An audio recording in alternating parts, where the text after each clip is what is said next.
Welcome, beautiful Paris Saint-Germain family, to episode 4 of PSGINT reacting to tweets. Let's do this. Who's a footballer that tricked you into believing they were actually good? I don't know. I don't think I have one. I would say my ball knowledge, if I know if a player is good or bad, is good. So I don't think anyone has fooled me into believing they're a good football player and they were not good. Maybe Ugarte. Ugarte is the recent one I can think of. I thought he was better than what he was when he signed for us. Luis Enrique, Campos, and Nasser Khalifi discussing right before the game. Cheeky. Some of it definitely has to be transfers. Obviously, Paris Saint-Germain looking and focusing on some transfers. His dribbling is so much better than Messi. No. I think Ronaldo, when it comes to showboating, definitely better than Messi. But dribbling, no. Not even close. I mean, when I look at the hardest dribbles to complete, a lot of them Messi completed. The way he can just nutmeg an opponent if he's right there in front of him. The way he can go past 2-3 players like they aren't even there. Ronaldo's never been able to do that. Besiktas, alright. Cheeky. Yeah, Renato definitely needs to leave this club. Paris Saint-Germain likely opponents to the final, round 16, Inter Miami, quarterfinal Bayern, semi-Madrid, final City. Absolutely love it. I always want the toughest opponent, and this is absolutely beautiful. It also makes it harder for the haters to take anything away. We had very difficult Champions League run, and we'll have an extremely difficult Club World Cup run here, but that's exactly what I want for Paris. I don't even care if we lose the next round 10-0. Humble these French. Cover of L'Equipe. Messi is not all is forgiven. Imagine being so insecure you're still holding a grudge against the GOAT just because he ended your World Cup dreams 2 years ago. L'Equipe is a French newspaper, so they could have, I don't think so. I think they're mostly going along with Paris Saint-Germain supporters, which is PSG supporters do not like Messi. They don't like Messi's time at PSG. They always say, why do you hate the GOAT or Messi for all the great stuff he's done in football? Why is that relevant? Like, if we strictly talk about Paris Saint-Germain's feelings towards Messi, I mean, nobody cares what he did with Argentina or Barca. We care what he did for PSG, and he didn't even do close to what he needed to do. And for me, that's one issue I have with Messi fans. I don't know, instead of looking at Messi's time potentially as a failure, when you look at the big moments, they're just trying to say, oh, but it's okay. No, look. If you want to have a high standard, if you want to call Messi the greatest of all time, you have to look at that PSG stint and not pointing fingers at everyone and making up excuses for Messi and everyone. No, you just got to be honest. No, Messi wasn't good. He had to do this better, had to do this better. And, I think especially that World Cup, it covered up that Paris Saint-Germain stint. If he didn't get that World Cup, it wouldn't have been hidden, his bad time at PSG.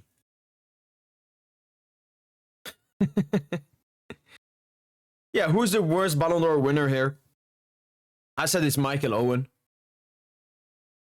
Again, I don't know that much about it, but in my opinion, it's Michael Owen. He's the worst dribbler. I've also seen this. So Sammy put out a tweet here, 3.3 million views. Nowhere in football does the number 10 weigh heavier than at Real Madrid. That shirt is just iconic to hold different pressure. If anyone's ready for it, Sada Gula, let the new chapter begin. Kylian Mbappe is obviously going to receive the number 10. From Luka Modric. Mbappe will have 10 in France, 10 in Madrid as well. Mbappe is not a 10. He's not a number 10. I don't think he should have the number 10. It doesn't make any sense. Güler, stylistically, profilistically, yeah. But the biggest thing that came from this tweet were, he's saying nowhere in football. I do agree that you can say the pressure at Madrid is bigger than pressure at all other clubs because Madrid has already won 15 Champions League. So for you to do something memorable at the club, you have to do a lot. And there is high pressure. Madrid, they always expect to win stuff and all of that. But the biggest thing that obviously came from this is the number 10. No, the number 10 obviously is bigger in other clubs. And Madrid fans are trying to debate this. Okay, so Robinho, Lassana Diarra, Schneider, James Rodriguez. I think Mesut Özil must have had number 10. Luka Modric had it recently. Yeah, it's not that legendary of a number. Like Paris Saint-Germain's number 10 is more legendary. Neymar Jr., Zlatan Ibrahimovic, Ousmane Dembele, Javier Pastore. So I mean, and Barca as well. I mean, I made the short about this saying that PSG and Barca, they have the most legendary number 10s. Madrid, yeah, it's not that. But obviously, it's a lot of pressure, even wearing number 10 at Madrid, and so on. Yeah, I just hope the Zabarny stuff is concluded soon, man. I need him at Paris. I need our first signing as well.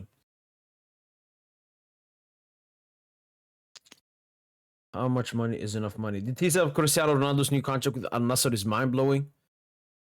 Yeah, I mean Ronaldo is by far the highest paid player in the world. I think he's like maybe 5-6 times higher paid than the second highest paid. I mean, what? Al Nassr, owned by the Saudi Arabian government. Have we ever gone 3 out of 3 in terms of kids? Expected 23. I don't know, this one, I mean, it looks goodish, but I don't think it was that good. I like this one, that was good then. Yeah, this home kit was actually good as well. They won the UCL, obviously, this year. Brazilian League set to come to FIFA. Kylian Mbappe in La Liga post-adaptation. Post-adaptation? You know, there are much worse players that we don't do this adaptation gimmick for. Keeps the same out for, let's say, 35 La Liga games next season, 45 goals. 27 big chances created plus penalties won. 93 successful dribbles. Doable.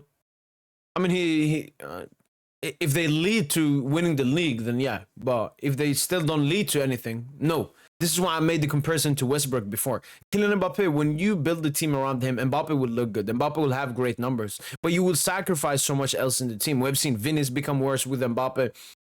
Yeah, especially he's talking about post-adaptation. This was Vinny's worst run. This was Rodrigo's worst run. This was Bellingham's worst run. So, football is a collective sport. It's about where you can win, where your impact, what trophies can it lead to, what achievements, what performances. But, I mean, even if Mbappe scores 45 goals and Madrid don't win La Liga again, it's going to be a failed season. So, the Mbappe hype is so gimmicky. It's so gimmicky, man. It's so gimmicky. I've never seen anything more. Like, this is the definition of stabhead. Propping Mbappe for scoring against a bot and stuff. But, okay, let's say he keeps this on next season. Again, it's very hard winning stuff, relying on Mbappe. Mbappe is much more reliable in the league than in the Champions League, but I don't know. Yeah, I saw Game Dawn put out this. What is this disgustment? Why is Dembele in 50? I mean, they were obviously doing it just to get interactions, but if we're going to do this, yeah, I'm going to pick Yamal in the first one. Yeah, Rafinha, Dembele, probably. Atletico Madrid are cooking. They have made so many signings.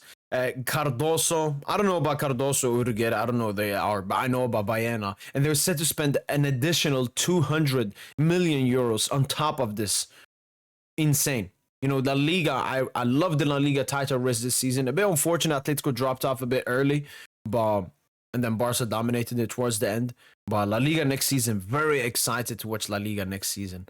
Yeah, I love this three horse race they have at the top of the table. Araujo out. Out of context, Dortmund, Paco Alcácer. Who remembers that cheeky purple patch he had?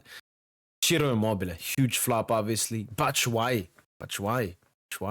and Alexander Isak. Obviously, Isak, his best time came out when he was on loan from Dortmund. Yeah, I saw this tweet before. If this is one of City's kits, man, this is... I don't know, when it comes to kits, obviously you want to see them in real life first, but this does not look that good. Pogba to AS Monaco, man. What a signing. What a signing. And first of all, the thing is, both with Pogba and Ansu Fati, both of them went to Monaco. For me, the biggest thing is staying fit, staying healthy. These players have had so many fitness issues recently. The most important thing is for them to stay fit. Second of all, talent-wise, these two players have a lot of great talent, which is great for the league. Great for the league that we're adding. But the third and most important thing, in my opinion, is PR. Let's say Zakaria, another Monaco midfielder. Let's say he scores a 36-yard screamer. You're going to see it some places. Oh, Zakaria's long shot. But if Pogba scores it, you're going to see it 100 times more. Why? Because of PR. Pogba is a way more well-known player, and more accounts will be willing to post about it. Pogba is back with an absolute screamer. And I think this is exactly what Liga needs. We need more PR. We need more clubs, apart from Paris Saint-Germain, to have famous football players. players where fans care about it, because football players are much bigger than they used to be. They're basically competing with clubs when it comes to how big they are, how popular they are, because of social media and everything. And I think this is exactly what Liga needs. And yeah, very happy. Hopefully Pogba and both Pogba and Ansu Fati can stay fit, and we'll see them cook. The greatest 11 of our generation. Any changes? What is Carvajal doing here? Okay, Neuer. I agree. Okay, he's trolling. But yeah, if I was gonna build mine, Manuel Neuer in goal, Dani Alves probably right back. Ashraf Hakimi could take that spot. Left back. Now I'm gonna put Marcelo.